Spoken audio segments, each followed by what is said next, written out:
신바울 목사님께서 그들이 가려던 땅에 이르렀다라는 제목으로 말씀을 증언하실 때 큰 은혜 받으시기 바랍니다. 아멘. 고맙습니다. 인사를 먼저 드리고 말씀을 나누도록 하겠습니다. 우리 한국의 훌륭한 목사님들이 너무나 많아서 목사님들 가운데에는 은혜를 받고 이름을 계명하신 분들도 참 많습니다. 저도 젊은 시절에 우리 감리교회 훌륭한 감독님들이나 이런 분들께서 계명을 하신 것을 보면서 참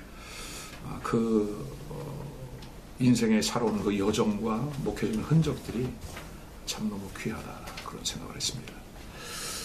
본의 아니게 제가 신 바울로 계명을 좀 하게 됐죠. 그 이유는 저는 법적으로 완전히 계명을 한 겁니다.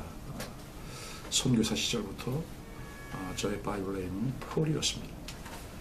미국 이민 목회를 하면서도 저는 폴로 제 이름을 사용을 했죠. 왜냐하면 성경의 위대한 인물 가운데 예수님 다음으로 존경하는 사람이 있다면 저는 사도 바울을 존경했고, 감리교 목사로서 존 웨슬리를 저의 영적인 멘토로 모셨고, 평신도 시절 섬겼던 우리 숭의감리교회 이음 감독님이 저에게 영적인 멘토이시고, 부교육자 시절 섬겼던 인철 제1감리교회 이규혁 감독님이 저에게는 영적인 멘토입니다. 한국에 한 9년 전에 다시 돌아와서 이제 국적을 회복을 하고 저의 모든 신분을 회복하는 과정에서 제가 이제 한국에서의 이 사역을 어떻게 할 것인가 고민을 하면서 성경을 쭉 읽어 내려가는데 바울 사도께서 그의 사역 마지막에 기록한 성경이 디모데전서, 디모데후서인데 그 위대한 신학자요, 선교사요, 목회자인 그분이 디모데전서 1장 15절에 이렇게 말씀을 합니다. 내가 죄인 중에 괴수다.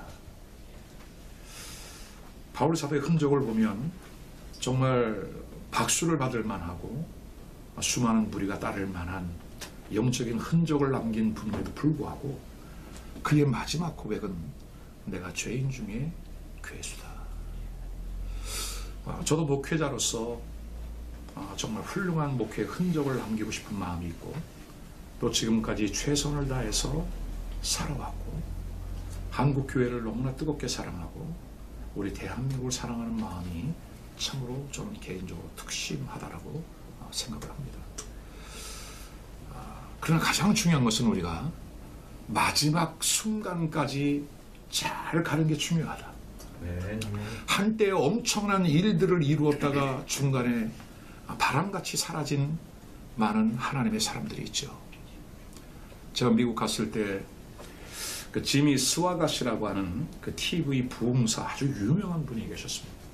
근데 그분이 정말 그 영향력을 참 많이 주셨거든요. 근데 어느 날 방송에서 사라졌습니다.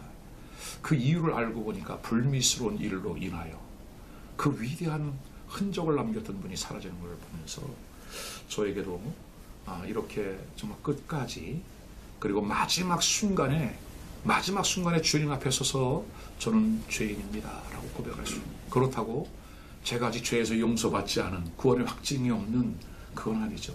그러나 바울 사도의 그 고백처럼 정말 끝까지 더디더라도 끝까지 주님 앞에 바르게 서자. 그리고 그날 주님 앞에 섰을 때에 비비비 꼬였네 스크루바처럼 비비꼬지 말고 그저 그분 앞에 이렇게 서 있는 저의 모습을 그리면서 나의 목회의 사역을 바울 사도와 같이 살아갔으면 좋겠다. 위대하고 능력이 많은 차원의 바울 사도가 아니라 마지막에 고백, 나는 죄인 중에 괴수입니다. 그 고백이 저의 고백이 되기를 원하는 마음으로 완전히 법적인 계명을 했습니다. 좀 서론이 좀 길어서 여러분 죄송합니다. 이제 본문의 말씀으로 들어오려고 합니다. 오늘 본문의 말씀의 배경을 보면 우리가 잘 아는 바대로 오병이어의 기적을 행하셨습니다. 베세다 광야에서 날이 저물었습니다. 이제는 광야라 얻은 떡을 구할 수도 없습니다. 예수님의 마음 가운데는 그들에게 생명의 말씀을 전해주셨지만 그들의 배고픔도 아시는지라 이들의 필요를 채워주고 싶으셨죠. 우리 주님은 우리의 모든 필요를 이미 아시고 우리에게 가장 좋은 것, 가장 필요한 것이 무엇인지를 알고 이미 계획하고 계신다는 사실을 꼭 믿으시기를 바랍니다. 또 우리 선배 여러분들의 그 인생의 연조, 신앙의 연조를 볼 때에 그와 같은 하나님의 은혜를 받아 오늘 이 자리 이 순간 여기까지 왔다라고 저는 분명히 믿습니다. 예수님께서 이제 오병이어의 기적을 행하여 그들의 배고픔을 해결해 주었습니다. 그 따르는 무리들이 반응이 달라진 겁니다. 지금까지는 이분이 혹시 메시아가 아닐까? 우리는 메시아를 기다리고 있는데, 아멘이죠. 근데 이분이 행하신 것을 보니까 메시아보다 더 놀라운 일을 행한 거예요. 이들이 기다렸던 메시아보다도 지금 우리의 필요를 채워주시는 분, 우리의 배고픔을 해결해 주시는 분, 그만 이들의 관점이 메시아에서 왕을 삼으려고 하는 마음으로, 임금을 삼으려고 하는 그 마음으로 관점이 바뀌기 시작했다는 거죠. 거기에 모인 사람들이 왕을 삼고 예수님을 따르려고 합니다. 예수님은 어차피 이 땅에 메시아로 오셨기 때문에 수많은 무리가 나를 따르고 구원을 받는다 하늘의 말씀을 듣고 그들이 구원받은 하나님의 백성이 된다면 예수님도 만족하셨을 거예요. 근데 오늘 본문의 배경을 보면 예수님의 반응은 달랐습니다. 인기가 많아지는 그 즈음에 예수님은 그 무리를 흩으셨습니다. 쉽지 않은 일이죠. 무리들은 흩으시고 제자들은 지금 이 벳세다 광야의 반대편인 건너편인 가버나움으로 보내십니다. 그리고 예수님은 홀로 산으로 올라가셔서 기도하십니다. 대중들, 제자들, 그리고 표적을 행하셨던 예수님 각기 다른 방향으로 흩어지십니다. 오늘 저는 이 말씀의 배경을 통해서 오늘 우리가 예수 그리스도를 믿고 따르는 이유가 무엇인가? 왜 우리가 예수를 믿는가? 왜 우리가 교회에 모여 예배를 드리고 우리가 신앙이라고 하는 그 주제 아래, 명제 아래 우리가 모이는 것일까? 자칫 오늘 우리의 관점이 메시아로 생각했던 예수 그리스도가 왕으로 바뀌어 있지는 않는가? 이 땅에 오신 것 본질적인 사명이 아닌 나 자신의 필요를 채우기 위한 그것으로 오셨다고 착각하고 있지는 않는가? 그렇다면 오늘 우리는 예수님의 그 마음처럼 무리를 흩으시고 제자들을 받아 건너편 가버나움으로 보내시고 예수님은 홀로 산으로 올라가시는 그와 같은 일들. 자, 오늘 이 사건 속에서 우리는 중요한 것들을 발견하기를 원합니다. 왜냐하면 예수님이 행하셨던 이 표적들, 이 기사와 이적들은 눈에 보여지는 현실의 목적이 아니라 그 표적 속에 담겨져 있는 하늘의 비밀, 그 뜻이 있는 거거든요. 왜냐하면 이제 요한복음 후반부에 보게 되면 예수님께서 이렇게 말씀하십니다. 너희들이 나를 따르는 것은 표적을 본 연고라. 표적을 본 연고. 그리고 예수님이 이렇게 말씀하십니다.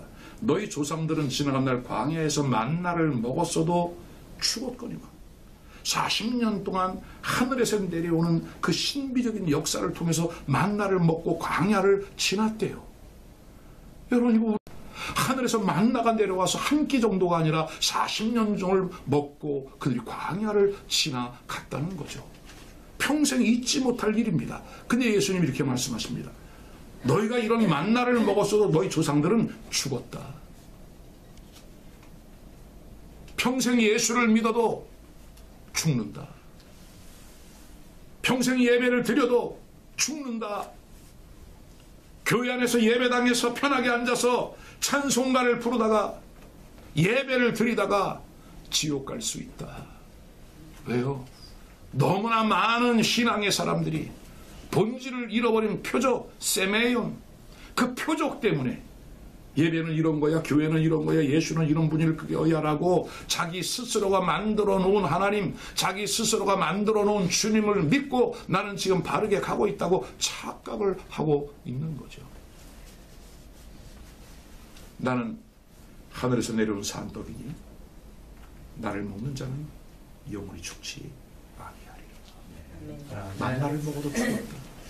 그러나 오늘 예수님은 그 오병이어의 기적이 보여주는 실제적인 메시지는 뭐냐?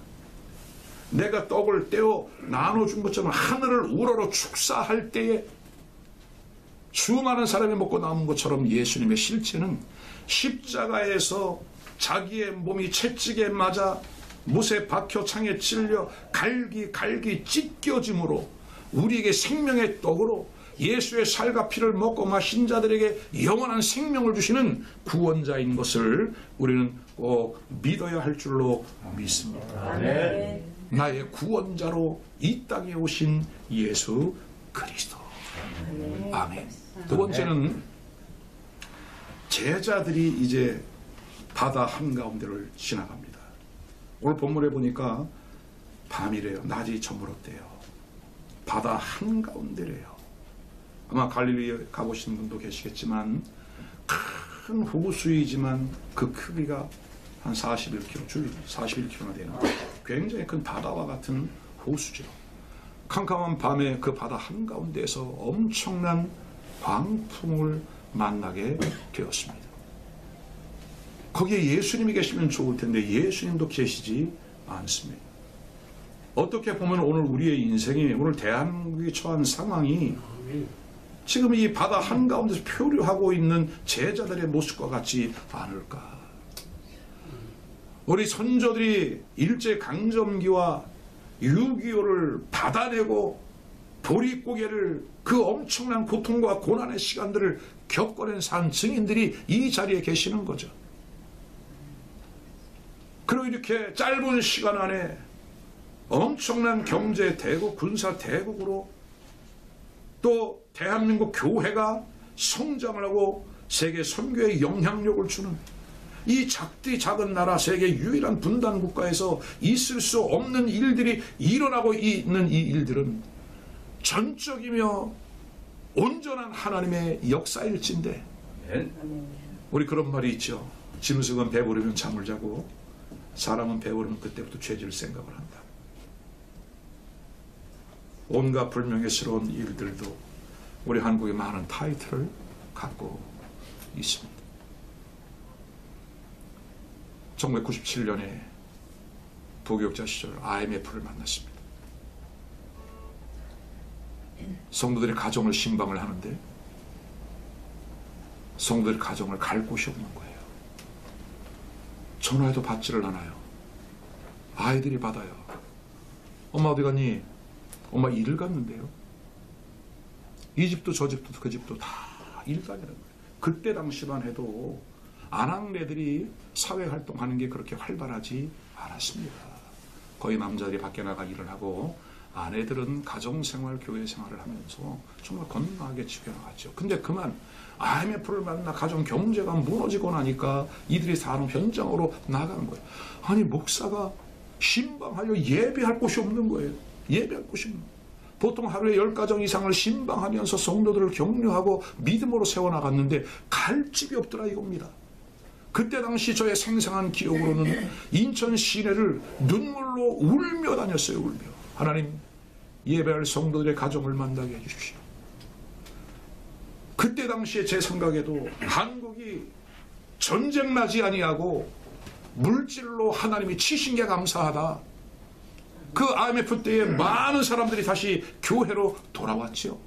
왜냐하면 그때 막 경제가 성장하다 보니까 이제는 마이홈, 마이카 시대가 된 거예요. 집이 생겼습니다. 자기 차가 생겼습니다. 그러니까 너무나 신기한 거죠.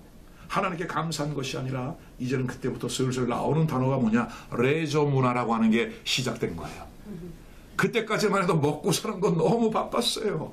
자식들 돌보지도 못할 정도로 이른 새벽에 나가고 밤늦게 돌아와 피곤한 마음 지쳐 쓰러져 자야 돼요. 근데 이제 점점 레저 문화가 발달하기 시작하면서 하나님께 드렸던 예물, 하나님께 드렸던 시간들이 개인 여가 선용하는 데 나가, 강원도로 차들아 줄줄이 이어나가, 하나님께 드렸던 물질들이 할부 갚는 데 나아가 점점 우리의 신앙이 무너지기 시작을 한 거죠. 하나님께서 이 경제적인 매를 들어 저는 감사했어요. 하나님 앞에 많은 눈물의 회개를 드리겠어요. 하나님, 목사가 성도들을 바르게 교육하지 못한 연구입니다. 대리로 회개하면서 많은 시간을 하나님께 눈물로 기도를 드렸어요. 지난 3년 동안 우리 대한민국은 굉장히 어려운 시간을 보냈습니다. 교회는 차별을 당하고 예배는 폐하고 정부에서는 계속해서 교회 접근 금지, 5명 이상 모이지 말아라. 또 훌륭한 목사님들조차도 제2의 종교 개혁이다, 온라인을 준비해라, 이제는 이러한 시대가 온다. 저는 아무리 봐도 성경을 읽어보고 기도를 해도 국가가 위기를 만났을 때 모이기를 피하는 어떤 사람들의 습관과 같이 하지 말아라. 하나님의 성전에 모여 하늘 아버지께 기도하라. 아멘. 그 말씀이 너무나 뜨거워 예배를 피할 수 없었습니다. 5명씩 모여라. 그럼 10번 예배를 드리자. 수모도 좋다. 성전으로만 나와라. 예배는 얼마든지 할 수 있다. 예배를 피하지 아니하는 그 믿음을 가지고 지난 3년, 그리고 대한민국을 순회하며 많은 눈물의 기도를 드렸어요. 2021년 1월 초에 21일 기도를 끝내고 대한민국을 순회하며 광역시급 이상, 도청 소재지 이상 전국을 다니면서 기름을 붓고 하나님 예배가 회복되게 하옵소서. 하나님의 사람들이 여기저기 일어나게 하옵소서. 아멘. 2022년 또 우리 성도들과 함께 못 모여 차로도 5명 이상 못 타고 다녀. 4명씩 갑시다. 4명 차 30대가 돌아다니는 거예요. 그냥 그렇게 해서 광역시청 그리고 도청 거기에 가서 기름을 붓고 모이지 말래. 좋다. 차로 모여라. 각 차에 4명씩 타. 창문을 다 열어라. 차 속에서 예배를 드려라. 아멘. 그 차 안에서 예배를 드리고 눈치 보이더라고요, 여러분. 이게 자유 대한민국 땅에서 예배 드리는 게 눈치가 보이고 찬양을 올려드리는 게 눈치가 보여요. 그러나 그럼에도 불구하고 돌파하자. 하나님께 예배를 드리자. 이것은 우리가 그동안 반듯한 예배를 드리지 못한 우리의 허물, 우리의 죄가니 우리가 대리하여 예배자로 세워지자. 아멘. 아멘. 아멘. 대한민국을 순회해. 독도까지 갔다 와. 독도는 우리 땅이야. 기름을 부어라. 고성통일 전망대까지 올라가 대한민국 영토 안에 가장 최남단, 최북단까지 가면서 하나님께 예배를 드리고 무너진 이 예배의 재단이 회복될 수 있게 해달라고. 아멘. 그리고 정부가 바뀌어서 지금 마음껏 예배할 수 있는 시대가 왔는데 저는 이 시대가 아주 잠깐이라고 봐요, 여러분. 이제 계시록 6장에 보면 7 인의 역사가 계속 일어나면서 전 세계적인 대재앙이 시작되어지는데 6째 인을 떼고 7째 인을 뗄 때 잠시 동안 고요하더라. 마치 저는 그와 같은 더 큰 이제 7 나팔의 재앙이 오기 전에 잠시 동안 휴지기처럼 앞으로 전 세계 우리 대한민국에 어떠한 일들이 벌어질지 모르나 주님이 지금 마지막 추수를 하듯이 잠깐 동안 우리에게 예배의 문을 열었으니 지금 교회가 깨어나고 아멘. 아멘. 성도들이 깨어나고 아멘. 아멘. 우리가 그동안 보았던 그 표적을 따라가는 것이 아니라 예수 그리스도의 본질을 따라가는 아멘.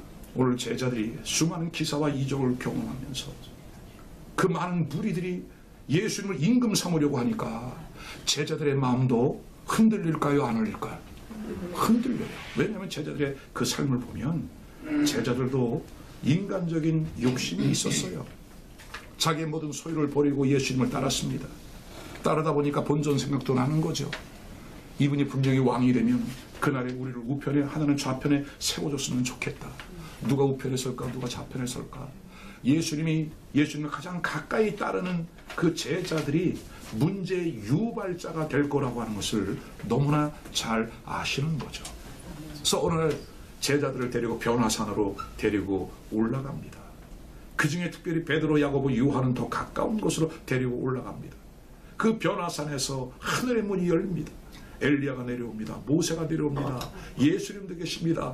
제자들이 너무 신비한 경험을 하고 주여 여기가 어떻게 좋사오니 여기에서 주님과 함께 있었으면 좋겠습니다. 그때 하늘의 음성이 들려와요. 얘들아, 이는 나의 사랑하는 아들이고 이는 나의 기뻐하는 자니 이의 말을 들으라. 제자들은 거기서 표적을 본 거예요. 왜냐하면 이 베드로, 야고보, 요한은 불의 아들이잖아요. 성격이 불 같잖아요. 아직 이들이 예수 그리스도가 누구인지 정확하게 알지 못한 상태였다는 거죠. 그러니 예수님이 그 영적인 신비적인 체험을 통해 나는 누구냐라고 한 사실을 알게 하는 거예요. 다른 성도들보다, 다른 제자들보다 이들에게 더 하늘의 신령한 그 영적인 은혜들을 경험하면서 그들의 입을 닫게 만드는 거죠. 우리가 교계에서, 우리가 정치권에서, 어떤 사회적인 일 가운데 어떤 사람이 문제를 유발시키나요? 좀 한다 하는 사람, 좀 난다 하는 사람. 그죠? 교회 안에서도 가장 문제 유발자는 누구예요? 목사죠, 목사. 장로죠. 죄송합니다. 그러나 우리가 직시할 건 직시해야죠. 주께서 그곳에 머물러 있는 동안 하늘의 문이 열리고 이는 나의 사랑하는 자요 나의 기뻐하는 자니 너희는 저의 말을 들어라. 우린 여기가 좋지만 내려오니까 그 아래는 이미 귀신 들린 아이 때문에 고통스러워하는 그 아이의 아버지, 자주 물에도 넘어지고 불에도 넘어지는 고통 가운데 있는 그 민생들. 오늘 우리가 예수 그리스도를 믿는 믿음 안에 은혜를 받고 구원을 받았다면 세상으로 나아가 빛과 소금이 되는 그 복된 역사가 있기를 주님의 이름으로 축원합니다. 표적을 행했던 그 무리들이 예수님을 임금 삼으려 하자 제자들의 마음도 흔들려 주님께서 안 되겠구나. 이들을 따로 분리시켜 가버나움으로 가라. 제자들이 쉬러 가는 줄 알고 좋아했죠. 그죠? 바다 한가운데를 지납니다. 12월쯤 되었다고 그래요. 우리 거리 단위로 따지면 약 4km 정도. 배를 노를 저 4km를 간다고 하는 것은 상당히 먼 길을 간 거고 많이 지쳤을 거예요. 근데 바다 한가운데서 엄청난 파도를 만났어요. 오늘 주님의 명령에 순종해 가는데도 불구하고 우리는 어려움을 만날 수 있고 위기를 만날 수 있고 단지 어려운 위기 정도가 아니라 제자들은 지금 생명의 위협을 느낀 거죠. 왜냐하면 대부분이 갈릴리 출신이니까 이 바다의 속성을 너무나 잘 알아요. 캄캄한 밤이 됐어요. 방향 감각이 어딘지 몰라요. 집채만한 파도가 밀려와요. 아무리 그 동네에서 자란 사람들이라 할지라도 죽음에 대한 두려움, 공포를 느끼고 있는 거죠. 죽겠다고 소리를 치고 그들이 할 수 있는 방법은 딱 한 가지입니다. 죽도록 노를 젓는 겁니다. 손에 물집이 생기고 피물집이 잡히고 그렇다 할지라도 이들이 열심히 노를 젓는 겁니다. 마치 오늘 이 시대를 살아가고 있는 인생들의 모습, 예수 없이 살아가고 있는 신앙인들의 모습, 우리의 본질을 알지 못하고 가고 표류하고 있는 대한민국의 정치 현실, 방향을 잡지 못하고 있는 다음 세대 자녀 세대들. 그래서 저는 굉장히 럭키한 시대를 지냈다고 생각합니다. 제가 어린 시절 학생 시절에는 존경하는 부모님이 계셨고 존경하는 대통령이 계셨고 존경하는 정치인들이 있었고 교계의 주의 종들은 참으로 감히 얼굴을 들 수 없는 저의 아주 훌륭한 지도자 멘토였습니다. 누군가를 보고 따라갈 수 있는 그 인물이 있다고 하는 것은 정말 감사한 일이죠. 오늘 이 시대 좌우 어디를 돌아봐도 마음 주고 따라갈 만한, 기꺼이 대가를 지불하고 고생이라 할지라도 내가 이 길을 가리라 라고 할 만한 사람을 만나지 못하고 있는 이 시대, 나름대로 자기 열심히 노를 저으면서 죽을 힘을 다해 나아가고 있는 이 시대.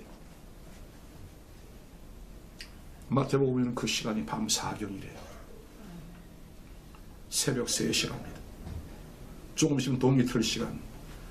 하루 24시간 중에 가장 어두운 시간이 여명이죠. 해가 밝기 전, 해가 뜨기 전. 인생의 고통의 최고조에 달했을 그 시간에 예수님이 물 위를 걸어 제자들에게 오셨다. 아멘. 할렐루야. 아멘. 여러분, 이거 얼마나 드라마틱합니까? 저는 이 말씀을 생각하면서 이 말씀을 보면 이런 생각을 해봤습니다. 예수님도 그 풍랑이는 파도 위를 걸어서 제자들처럼 12월이 4km를 걸어오신 거거든요. 얼마나 불편하셨을까요? 예수님이 물 위를 걸어오지 아니하고 아예 이제 해변에서부터 제자들까지 갈 때 Be still, 잠잠하라 명령하면 바람과 파도도 잠잠한 거 아니에요? 그리고 예수님 축지법을 쓰듯이 쫙 갈 수 있는 거 아니에요?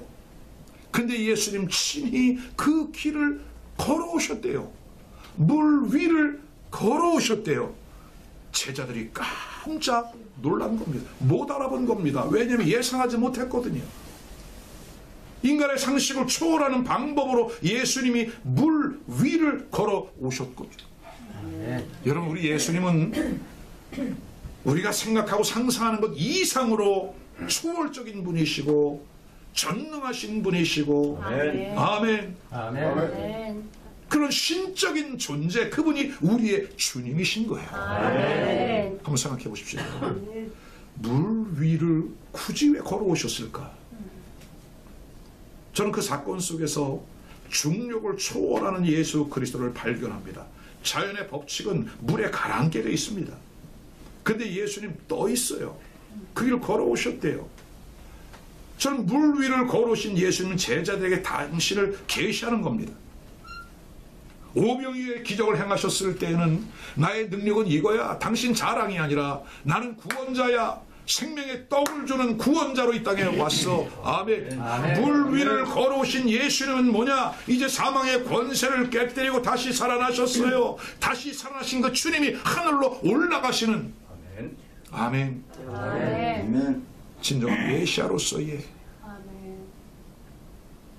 사망도 나를 막지 못한다. 자연의 섭리, 중력도 나를 가라앉히지 못한다.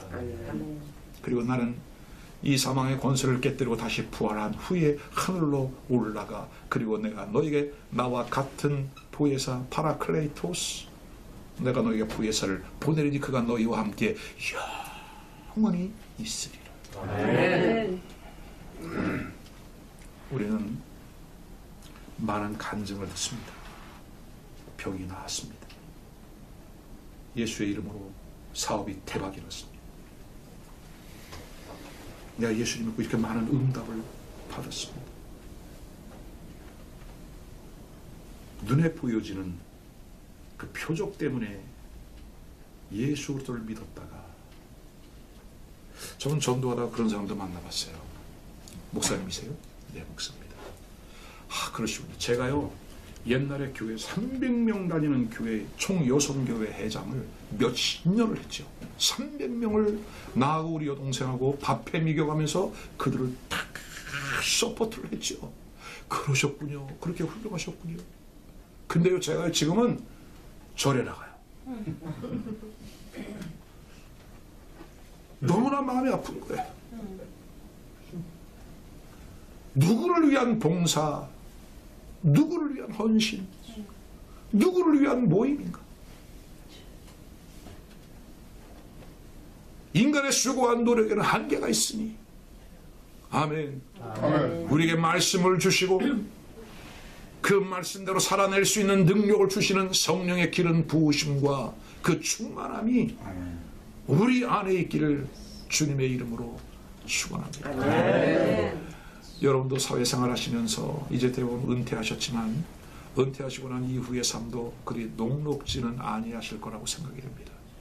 어찌 보면 목회자로 살아온 지난 30년의 인생을 돌아보면 참 쉽지 않은 길이었고, 그러나 돌아보면 너무나 감사하고 감격스러웠던 그러한 중요한 것은 하나님께서 오늘 우리를 여기까지 인도해 주셨다. 아멘. 결론, 예수님이 거기에 찾아오시고 제자들이 예수님을 배에 모셔드렸더니, 아멘. 아멘. 배에 모셔드렸더니 어떻게 됐더라? 21절, 배는 곧 그들이 가려던 땅에 이르렀더라. 아멘. 아멘. 우리 천국을 믿습니다. 아멘. 아멘. 아멘. 아멘. 또 우리의 작은 기도의 제목들이 이루어지고 응답받을 것을 믿습니다. 아멘. 아멘. 그들이 가려던 땅은 어디였을까요? 가버나움입니다. 가버나움. 가버나움은 두 단어가 합성된 곳입니다. 카페르, 나훔. 카페르는 집, 나훔 위로, 위로의 집. 위로의 집을 어딜까요? 교회죠. 아멘. 수많은 연약한 자들, 죄인들이 수고하고 무거운 짐을 진 인생들이 찾아와서 그 인생의 짐이 해결받는 곳, 병원에서 당신은 안 됩니다. 끝났습니다. 사형 선고를 받은 이들이 마지막으로 찾아오는 것이 교회. 그래서 교회는 종합병원이다. 다양한 환자들이 모여 있다. 그러나 거기에서 치유를 받는, 회복되어지는 그와 같은 능력이 교회 안에 있으니 교회에서 위로를 받고, 여러분 그렇지 않습니까? 저는 교회를 너무너무 사랑합니다.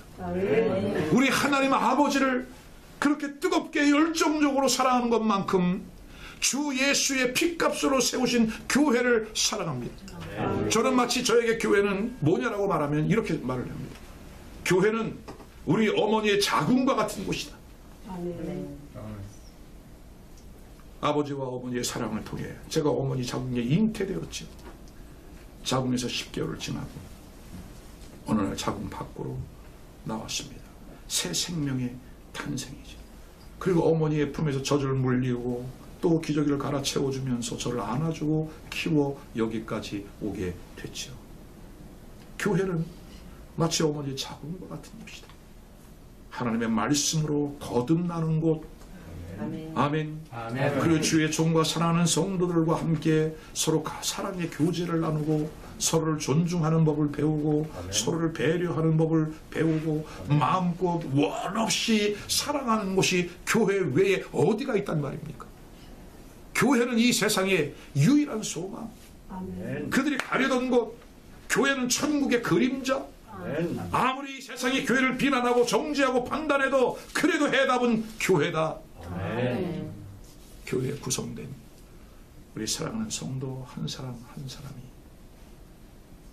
하나님의 몸된 교회와 그 주님의 영광을 위하여 쓰임받는 복된 역사이기를 주의 이름으로 축원합니다. 한국 교회 역사를 보면 공교롭게도 저는 하나님의 섭리라고 분명히 믿습니다.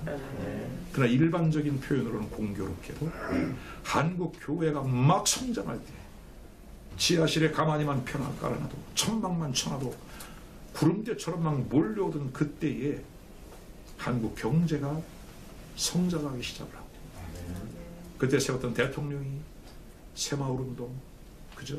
새벽정에 울렸는데 도박 없는 마을, 뭐 없는 마을, 뭐 없는 마을 하면서 열심히 도랑치고 주변 청소를 하고 학교 다니면서 국민교육 헌장을 외우고 그렇게 동원돼서 그 마을을, 학교 근처를 깨끗하게 다져나갔던 그 시대, 놀랍게도 교회가 성장하면서 한국 경제도 성장하고 마치 고레스를 세워 이스라엘을 다시금 귀환하게 하시고 성전을 세웠던 것처럼 박정희 대통령 시절에 그와 같은 기초를 다져놨기, 누구도 왜곡할 수 없는, 누구도 부인할 수 없는 역사적인 진실. 오늘 우리가 싸워야 할 것은, 저는 분명히 믿는 것은 뭐냐, 이 언론 매스미디어와의 싸움이라고 봐요. 역사를 왜곡시키고 변질시키는, 우리 아이들 교과서 지금 다 바뀌어져 있고 유관순이 교과서에 빠져 있고, 왜? 예수 믿는다는 그 이유 하나 때문에. 이와 같은 때 반듯한 믿음의 사람, 역사관을 가지고 있는 하나님의 사람들이 세워져서 하나님의 영광 위에 귀하게 쓰임받는 복된 은혜가 있기를 주님의 이름으로 축원합니다. 끝으로 어떠한 일이 있어도 우리는 예수 그리스도가 나의 구원자인 사실을 믿음으로 고백하고 신앙할 수 있기를 바랍니다. 같은 본문의 내용이 기록되어 있는 마태복음 14장에서는 제자들이 그 예수님을 보고 이렇게 고백합니다. 과연 하나님의 아들이로소이다. 아멘. 아멘. 우리에게 이 같은 고백이 있어 우리의 죄를 깨닫고 예수 그리스도를 나의 구원자로 꼭 믿고, 아멘. 아멘. 역사의 주관자이신 주님, 대한민국의 주인이신 주님, 아멘. 이곳의 주인이신 주님, 아멘. 우리가 그 주님이 영원히 함께 하셔서 아멘. 누구도 흔들 수 없는 하늘의 영광이 우리 안에 충만할 수 있기를 아멘. 주님의 이름으로 축원합니다. 축원합니다. 아멘. 우리 함께 한 2분 동안만 같이 기도하고 제가 마무리 기도하겠습니다. 하나님, 우리가 바른 예수님을 보게 하옵소서. 따르는 표적 때문에 떡을 본 연고라. 그 표적을 행하신 주님, 물 위를 걸어오신 주님의 의미는 무엇일까? 구원자이신 예수님, 부활의 주인이신 주님, 다시 오실 주님, 그 주님을 고백하는 우리 모두가 될 수 있기를 축원합니다. 기도합시다. 할렐루야. 자비로우신 아버지 하나님, 오늘 물 위를 걸어 우리에게 오셨습니다. 우리의 가정으로, 우리의 사업장과 일터로, 우리가 섬기는 교회로, 주님, 특별히 우리가 살고 있는 이 송도 땅과 이 인천 도성에 우리 주님이 영광으로 함께하여 주시기를 간절히 빌고 원합니다. 하나님, 무엇보다도 지금 대한민국이 최고로 엄청난 위기를 만났습니다. 주님께서 이 나라를 지켜주셔야만 되겠습니다. 하나님, 참으로 그 풍랑 위에서 풍랑을 만난 갈릴리 바다 한가운데서 캄캄한 그 밤에 주님 광풍을 만난 제자들처럼 우리 대한민국이 표류하고 있지 않습니까? 헤매이고 있지 않습니까? 하나님, 오늘 주께서 우리에게 물 위를 걸어 오신 것처럼 오늘 이 시간 이 자리에 우리 주님이 함께하여 주심을 믿습니다. 우리 각자의 삶의 자리에 찾아오신 주님을 환영합니다. 고백합니다. 예수 그리스도는 나의 구원자, 나의 영원한 왕, 다시 오실 주님, 그 주님을 고백하며 나아가오니 하나님, 우리 대한민국이 이렇게 잘 먹고 잘 입고 잘 살게 되었다고 스스로 자족하는 것이 아니라 북한 땅의 아버지, 사랑하는 나의 동포들, 지금도 정치범 수용소에 갇혀 눈물로 탄식하고 있는 그들, 주여 그 김일성 부자의 세습, 3대 옳친 세습, 주님 사회주의의 영에 잡혀있는 북한 땅을 예수 십자가의 복음으로 돌파해 내게 하여 주옵시고, 하나님, 마지막 때에 우리 대한민국이 다시 한번 주님 왕의 대로를 준비하는 제사장 국가로 쓰임받을 수 있도록 주님 도와주옵소서. 나는 지난 3년 동안 이 코로나 팬데믹으로 우리를 흔들어 보신 주님 감사합니다. 많이 아팠습니다. 많이 힘들었습니다. 유명을 달리한 이들도 너무나 많았습니다. 교회가 10,000개가 문을 닫았습니다. 다음 세대가 끊어지고 말았습니다. 주의 종들도 완전히 갈라지고 말았습니다. 그러나 감사합니다. 주님, 남은 자처럼, 이사야 시대의 렘넌트처럼, 구루터기가 남아있는 것처럼, 하나님, 남은 소수를 통해 우리가 모임 속에 있는 이 모임처럼 대한민국을 위해 끊임없이 기도하고, 동포 한 사람 한 사람이 어느 누구 한 사람 지옥 가지 아니하도록 눈물로 기도하고, 다시 한번 대한민국 삼천리 반도 금수강산 지역 곳곳에 예배당에 찬벨 소리가 울려나고 종소리가 울려나고 주님을 찬양하는 예배 소리가 울려나는 그날을 다시 한번 꿈을 꾸며 주님 앞에 기도하오니, 우리가 모일 때마다 임하시는 주님의 성령이 우리 모두의 마음을 감동하시고 역사하여 주옵소서. 우리 황장로님을 축복합니다. 주님 역사의 증인이십니다. 주여 강건케 하여 주옵소서. 우리 장로님의 발걸음 족족을 따른 수많은 무리들이 있게 하여 주셔서 주님 여기저기 예수 그리스도의 향기가 되게 하여 주옵소서. 감사합니다. 예수님의 이름으로 간절히 기도하옵나이다. 아멘.